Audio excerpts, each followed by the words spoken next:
오늘 우리가 읽은 이 사도행전 10장은 신약 전체를 통틀어서 매우 중요한 사건입니다.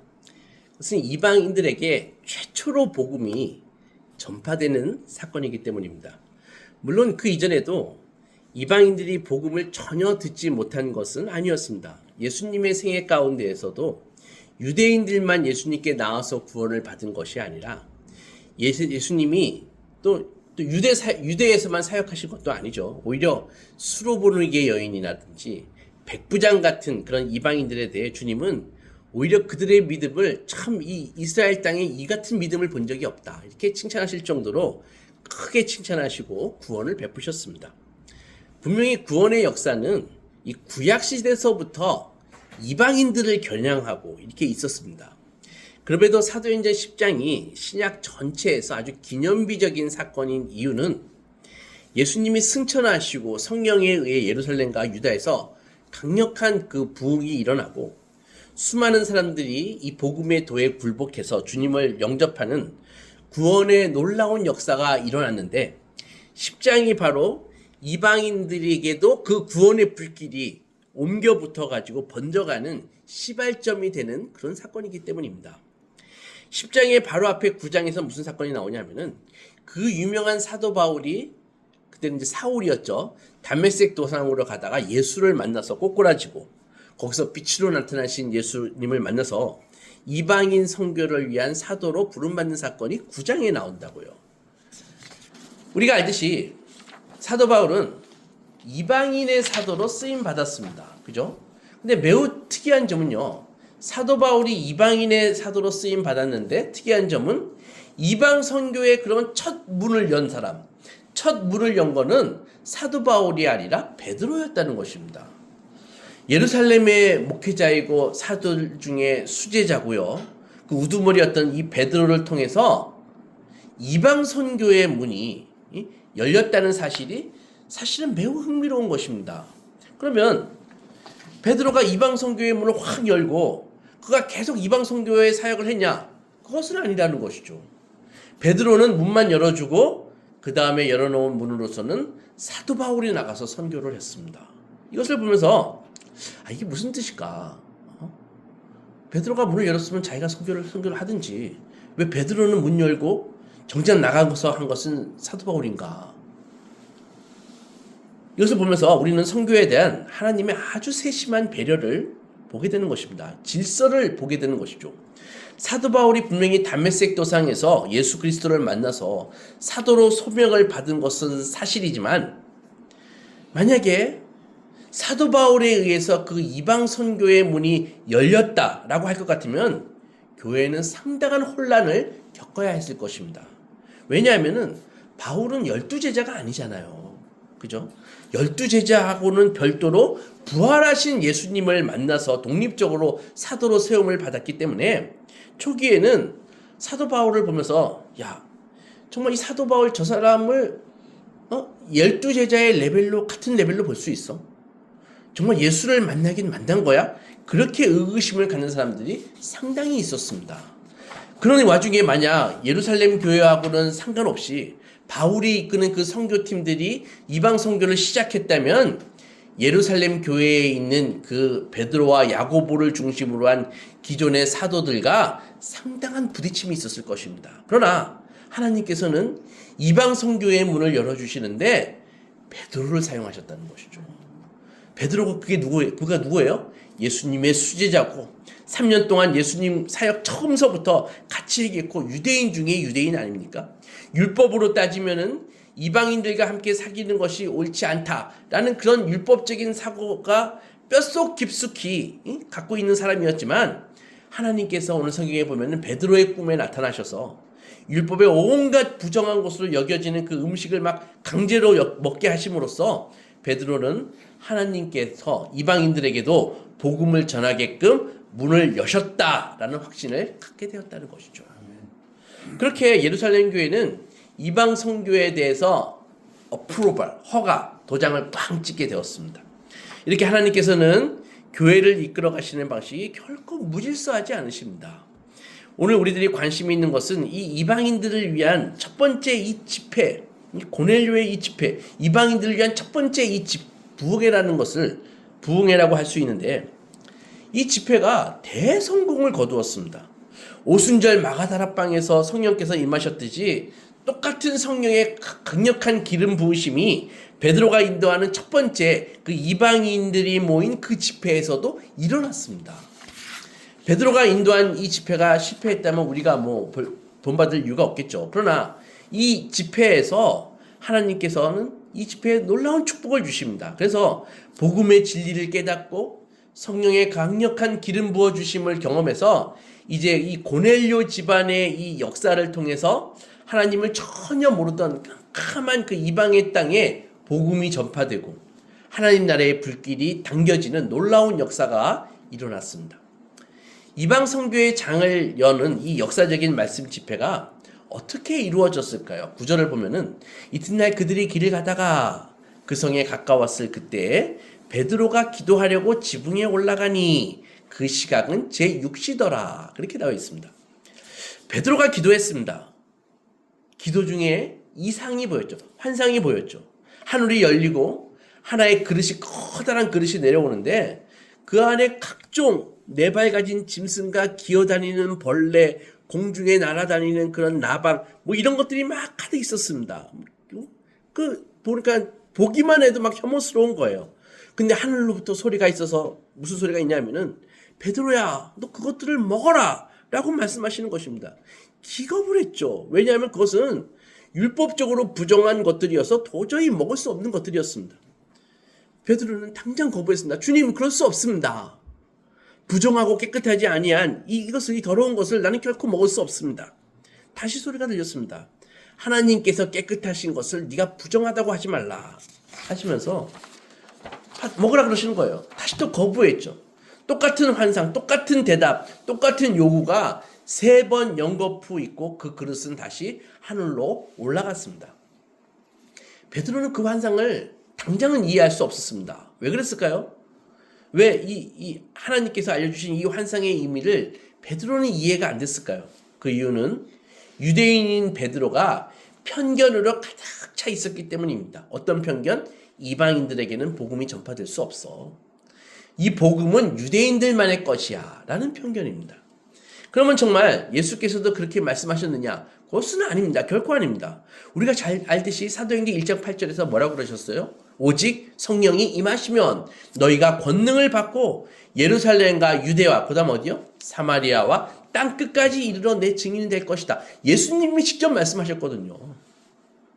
이 말씀은 예루살렘이 먼저 복음화되고 그 다음에 유다가 복음화되고 그 다음에 사마리아가 복음화되고 이런 것을 의미하는 것이 아니라 어디서든지 너희가 흩어진 그곳에서, 그곳이 예루살렘이든 사마리아든 땅끝이든 간에 네가 있는 곳, 그곳에서 내 증인이 되어야 할 것이다 라는 그런 말씀인 것입니다.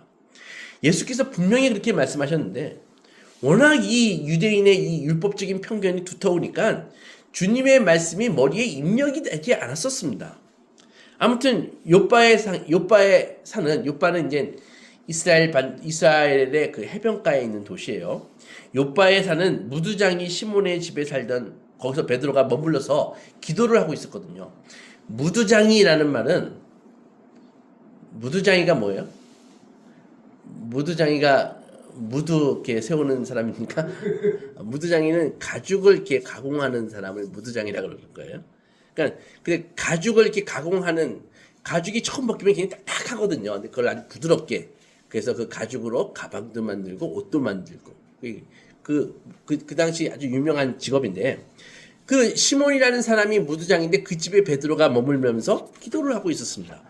이렇게 기도를 하는데 같은 시간에 누구도 기도하고 있었냐 하면은 이 말씀을 들을 고넬료도 기도하고 있었습니다. 그러니까 하나님께서는 지금 이 같은 시간에 기도하고 있는 베드로와 고넬료, 이 둘을 매치시켜 주십니다. 고넬료가 기도하다가, 고넬료가 누굽니까? 이스라엘 사람이 아니죠. 유대인이 아니죠. 로마의 군인이었습니다. 100명 정도의 군사를 이끌고 있는 백부장이라고요. 근데 그 고넬료가 기도하다가 환상 중에 하나님의 사자를 보았고 천사는 고넬료를 불러서 말하기 시작합니다. 고넬료야, 네. 그 다음에 네 기도와 구제가 하나님 앞에 상달되었다. 하나님이 너의 그 구제하는 것과 기도하는 것이 하나님이 너를 똑똑히 보았다.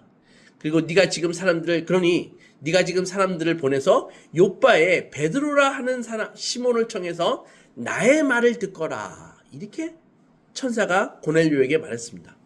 이 말씀은 베드로를 통해서 말씀 집회를 해라. 그 말씀입니다. 하나님께서 역사하시는 예배는 바로 이렇게 기도 속에서 이루어진다는 것입니다. 하나님께서 놀라운 역사를 하나하나 이루어 가실 때마다 반드시 거기에는 성도의 기도가 있습니다. 여러분, 하나님께서 나를 사용하시기를 원하시죠? 여러분들을 사용하시기를 원하시죠? 여러분에게 놀라운 역사를 베푸시기를 원하시죠? 그리하면 뭐 해야 됩니까? 기도하고 있어야 된다는 것이죠. 기도하고. 하나님께서 놀라운 역사를 하나하나 이룰 때마다 거기에 성도의 기도가 있습니다. 세례 요한의 잉태가 어떻게 예고되었나요? 나이가 이미 많아가지고 할아버지가 할머니가 된 그 엘리사벳과 사가랴가 자식이 없는데, 사가랴는 직업이 제사장 아닙니까? 그래서 성소에 들어가가지고 하나님과 깊은 그런 영적인 신령한 교통 가운데 있을 때, 기도 가운데 있을 때, 그때 세례 요한의 잉태가 너에게 아들을 줄 것이다. 이름은 세례 요한이라고 해라. 그런 천사의 고지가 있었다고요. 오순절에 성령께서 임하신 것도 예수께서 승천하시면서 성령을 보내시겠다라고 말씀하셨지만, 오순절에 뭐 했습니까? 마가다락방에서 120문도가 열심히 기도할 때 그때 강력한 성령의 임재가 있었던 것입니다. 이방 선교의 장을 여는 이 고넬료의 이 사건, 이때도 똑같이 기도를 통해서 이방 선교의 장이 열리는 것입니다. 그러니까 우리가 예배 때마다 말씀을 듣지만, 우리가 드리는 이 예배가 하나님이 기뻐하시는 예배가 되기 위해서는, 그리고 하나님의 말씀이 들리기 위해서는 반드시 기도해야 되는 것입니다. 늦게 오거나 기도 없이 예배에 임하면은 물론 그때도 은혜를 받는 경우가 있습니다. 하지만 그것은 예외적으로 하나님께서 그를 불쌍히 여기시고, 어떤 의미에서는 그 사람 수준에서 미리 기도할 가능성이 없는 사람이니까 하나님께서 그 수준에 맞춰가지고 은혜를 주신 것 뿐이라고요. 하지만 그것은 결코 일반화가 될 수 없습니다. 왜냐하면 예배에 대한 잘못된 태도이니까. 적어도 30분 전에 와서 기도하면서 오늘 예배를 통해서 나의 영혼이 힘을 얻고 소생시켜 주십시오. 나의 갈 길을 알려주시고 인도해 주십시오. 간절히 기도해야 됩니다. 지난 한 주간 지은 죄를 회개하고 깨끗한 심령으로 하나님 앞에 서야 됩니다. 그리고 찬양을 통해서 우리 마음의 밭을 말씀을 받기에 합당한 그런 옥토로 바꾸어 놓고 예배에 임해야 됩니다. 늦게 오는 사람, 일찍 와도 찬양과 기도에 집중하지 않는 사람, 돌아다니는 사람, 심지어 예배 시간에 핸드폰 보는 사람, 핸드폰 전원 안 꺼서 예배 시간에 민폐 끼치는 사람, 준비 없는 헌금을 하는 사람, 다 신앙에 있어서 다 아마추어들입니다. 예배 그런 식으로 드리면 안 됩니다. 3절 보면 고넬료가 9시에 기도할 때 환상을 보았다라고 되어 있거든요. 그러니까 이 시간까지 기억하고 있는 것을 보면은 고넬료는 틀림없이 유대인들이 하듯이 기도 시간을 딱 정해놓고 시간을 따라 기도했던 것 같습니다. 베드로의 기도 시간이 6시니까 고넬료의 기도 시간은 9시. 그러니까 뭐예요? 한 3시간 가까이 계속된 기도였다는 것이죠. 그러니까 고넬료는 하나님 앞에 간절히 기도하는 가운데 예배에 참석하게 되었다라는 그런 말입니다. 그럼 마음속에 이런 질문을 할 수도 있겠습니다. 하나님께서는 그냥 사람 모였으면 은혜를 주시면 되지, 왜 우리로 하여금 꼭 기도하게 하시냐? 예배에 늦게 와도 은혜를 주시고, 찬송을 건성건성 불러도 은혜를 주시고, 예배 시간에 핸드폰 좀 보면서 예배 드려도 은혜를 주시면 되지, 왜 꼭 기도로 준비하게 하시냐? 라고 말입니다. 왜 기도로 준비한 사람의 예배와 아무 생각 없이 앉아있는 사람의 예배가 이렇게 하늘과 땅 차이로 이게 다를까요? 왜 그 기도로 준비한 사람에게는 성령의 놀라운 은혜를 부어주시고 하나님을 만나게 하시는 이유가 무엇입니까? 우리는 흔히 하나님의 은혜가 빗장을 깊게 닫고 있는 그런 마음을 탁 닫고 있는 마음에도 하나님의 은혜가 역사하기를 원합니다. 준비되지 않은 마음, 강팍해진 마음에 성령님이 도끼 같은 것으로 그 문을 탁 때려 부수고 들어오셔서 확 뒤집어 놓기를 원하십니다. 물론 그렇게 하시는 경우도 있습니다. 하지만 그것은 매우 예외적인 것이죠. 사도 바울의 경우인데 사도 바울처럼 기독교의 신학을 정립하고 이방 선교의 길을 여시기 위해서는 그렇게 하셨습니다. 여러분, 성화 가운데 이런 그림 보신 적 있으세요? 예수께서 등불을 들고 계시고 닫힌 문을 두드리고 계시는 그런 성화를 보신 적이 있으십니까? 못 보셨어요? 그 성화를 자세히 보면은 예수님이 두드리시는 그 문을 두드리시는데 그 문에 손잡이나 문고리가 없습니다. 그러면 손잡이나 문고리는 어디에 있냐? 안에 있습니다. 그 집 안에. 그러니까 예수님은 문에 손잡이가 없기 때문에 밖에서 두드리시는 것입니다. 사실 예수님이 두드리실 필요가 뭐가 있습니까? 예수님이 누구십니까?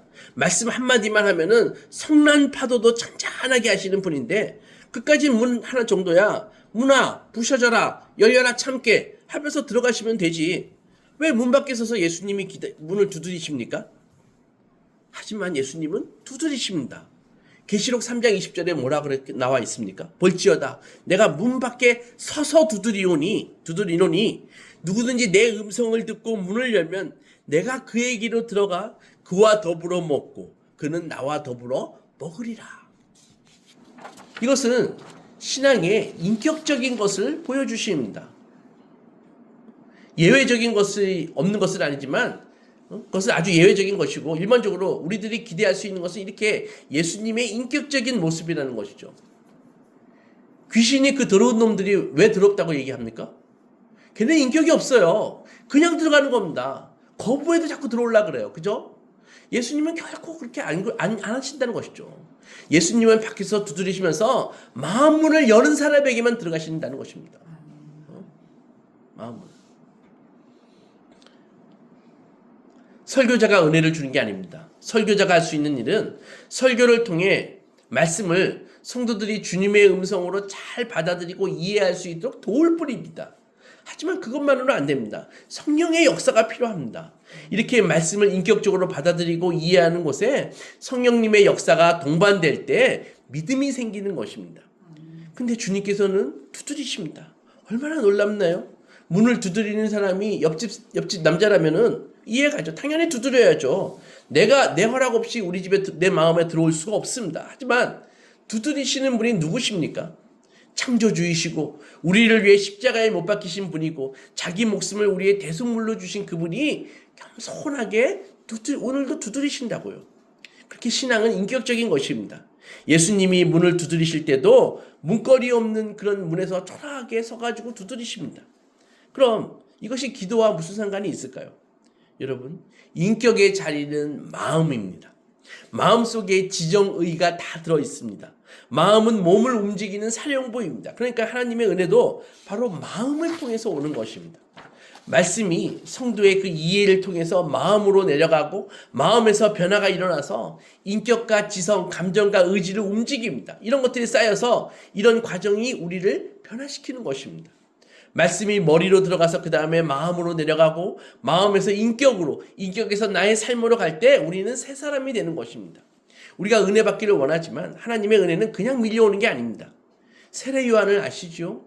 그가 비참하게 죽었습니다. 헤롯 안티파스의 그 파티장에서 평소 그의 그 불륜을 제수씨랑 바람 펴가지고 제수씨를 나중에 뺏었잖아요. 그걸 세례 요한이 강력하게 지적을 했다고요. 그 악한 것이다. 그러니까 그 괘씸죄에 걸려가지고 세례 요한을 감옥에 쳐넣었다고요. 그런데 그 자기 그 헤로디아의 그 농간에 놀아나가지고 그 세례 요한을 목을 잘랐잖아요. 예수님이 오시는 길에 이 꽃이 뿌려지고 팡파르가 울려도 현찬을 파네.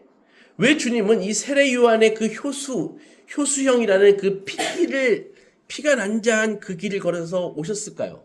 그 이유가 뭘까요? 예수께서 오셔서 천국 복음을 전하실 때 그것을 믿음으로 받아들일 수 있는 그 준비된 사람은 거의 없었습니다. 그때 예수님이 들어가시는 길을 내기 위해서 온 사람이 바로 광야에서 외치는 자의 소리 세례 요한이었습니다. 세례 요한은 사람들을 구원하기 위해서 온 것이 아니라 헤롯을 포함해서 사람들의 죄를 지적하고 회개를 촉구하고 예수 그리스도를 소개하는 그런 음성을 듣고 사람들로 하여금 메시아를 맞을 수 있는 준비를 하게 하기 위해서 온 것입니다. 마찬가지로 하나님의 은혜는 일반적으로 이렇게 준비된 마음을 타고 온다는 것이죠. 준비된 마음을. 그래서 마음을 준비해야 되는 것입니다. 예전에 수련회를 해보면 안 된다. 몇 개월 전부터 기도를 막 준비했을 때와 그냥 재밌게 보내자 라고 하면서 기도도 안 하고 수련회를 했을 경우에 얼마나 큰 은혜의 차이가 나는지 경험을 통해서 확실히 압니다. 개인별로도 차이가 나가지고 우리 중고등부 수련회 해보면은 기도하는 아이와 기도하지 않은 아이는 정말 차이가 큽니다. 수련회에 섞여 이렇게 같이 기도한 아이, 기도하지 않은 아이 이렇게 섞여가지고 수련회를 해도 기도로 준비한 아이는 막 말씀 중에 기도 중에 막 쓰러지고 방언받고 은혜 체험하는데 기도 없는 아이는 그냥 졸거나 장난치거나 아무 멀뚱멀뚱 그냥 앉아있을 뿐이라고요. 거기서 깨달았습니다. 말씀을 들을 때 기도로 준비한 사람과 그렇지 않은 사람의 차이가 얼마나 큰지 말입니다.